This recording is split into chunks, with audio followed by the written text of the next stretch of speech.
उरण पनवेलमध्ये महाविकास आघाडीच्या उमेदवारांचे अर्ज दाखल.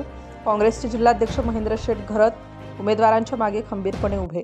काँग्रेसचे जिल्हाध्यक्ष महेंद्र शेठ घरत महाविकास आघाडीच्या उमेदवारांच्या मागे खंबीरपणे उभे आहेत. बुधवारी त्यांनी पनवेल उरणमध्ये पंचायत समिती आणि जिल्हा परिषद उमेदवारांचे अर्ज दाखल केले. स्थानिक स्वराज्य संस्थांच्या निवडणुकात कार्यकर्त्यात अधिक उत्साह असतो.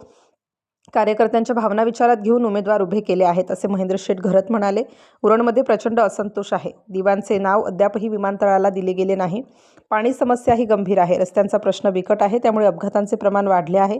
मैदानांचा प्रश्न गंभीर आहे, त्यामुळे उरण पनवेलच्या जनतेचा कौल महाविकास आघाडीच्या उमेदवारांना मिळेल, असा विश्वास काँग्रेसचे रायगड जिल्हाध्यक्ष महेंद्र शेठ घरत यांनी व्यक्त केला आहे. यावेळी माजी आमदार मनोहर भोईर, बाळाराम पाटील, उरणच्या नवनिर्वाचित नगराध्यक्ष भावना घाणेकर, वसंत काठावले, नंदराज मुंगाजी, मुरलीधर ठाकूर आणि काँग्रेसचे शेकडो कार्यकर्ते उपस्थित होते. राष्ट्र माझा लाईव्ह न्यूजसाठी संजय गायकवाड, पेण, रायगड. घडामोडी जाणून घेण्यासाठी राष्ट्र माझा लाईव्ह न्यूज चॅनलला सबस्क्राईब व लाईक करा.